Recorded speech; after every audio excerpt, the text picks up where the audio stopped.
right ahead. CJ, come on this side.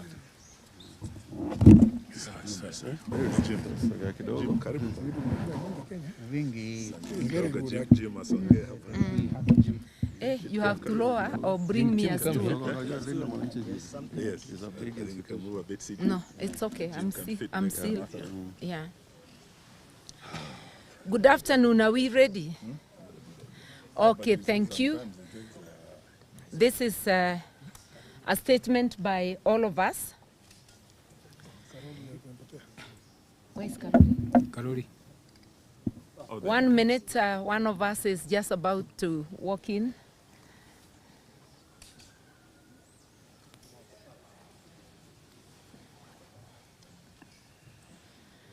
This is a call to action on electoral violence in Kenya. The escalating incidents of political violence witnessed in different parts of Kenya can no longer be dismissed as isolated confrontations between rival political supporters. Taken together, they reveal a disturbing pattern that raises fundamental questions about the neutrality of our security institutions, the protection of constitutional freedoms, and ultimately, whether Kenya is being adequately prepared for a peaceful, free, and credible general election in 2027. Within a remarkably short period, Kenyans have witnessed reported attacks involving former Deputy President Rigathi Gachagua in Rongai constituency, Nakuru County, an attack involving Dr. Fred Matiang'i at Mulot in Bomet County, and the horrifying violence surrounding the Linda Mwananchi rally in Homa Bay, and previously in Keumbu in Kisii County. These incidents require independent investigations. Of particular concern are accounts that some attacks occurred in the presence or within the operational reach of police officers. The government must explain how organized groups of armed civilians can repeatedly mobilize, move openly, attack political leaders, journalists, citizens, and even police officers, and apparently operate with such confidence. The protection of democracy cannot be left to citizens and political leaders alone.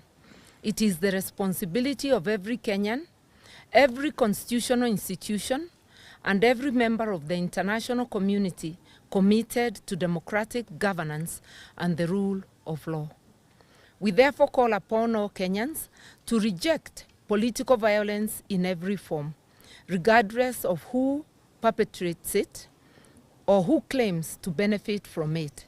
We urge religious leaders, civil society, the legal fraternity, professional bodies, the media, youth organizations, and the diplomatic community to stand united in defense of the Constitution and to resist any attempts to normalize intimidation, militia activity, or politically sponsored violence. We further call upon the Independent Electoral and Boundaries Commission to work closely with all relevant institutions to ensure that every Kenyan can vote freely, peacefully, and without fear. Given the recurring pattern of organized political violence, the allegations of possible collusion by rogue state actors, and the apparent failure to prevent repeated attacks against political leaders, journalists, and civilians, we call upon the Office of the Prosecutor of the International Criminal Court, ICC, to closely monitor developments in Kenya and to undertake a preliminary assessment of whether credible information exists warranting examination under the Rome Statute. Should evidence emerge demonstrating that widespread or systematic attacks against civilians are being organized, financed, directed, or tolerated by those in positions of authority, we urge the prosecutor to exercise the powers provided under Article 15 of the Rome Statute to initiate an investigation, especially against the person bearing the greatest responsibility, namely President William Samoei Ruto, a former ICC indictee, and to review and determine the status of the previous charges against him. The call is not made of any individual. It is made because accountability is one of the strongest deterrents against political violence. And those who organize violence should know that the passage of time does not erase responsibility. Political office does not provide immunity. No Kenyan should lose life, their liberty, or their property because of politics. No journalist should fear death for carrying a camera. No police officer should be forced to choose between the Constitution and political interests. No citizen should be denied the right to campaign, assemble, or vote because armed militia have been unleashed upon them. No citizen should lose their lives, limbs, liberty, or property. The 2027 general election must be a contest of ideas, not intimidation, a contest of ballots, not bullets, a contest of democracy, not violence. William Ruto and his militia are an existential threat to our democracy, but the Kenyan people are not powerless.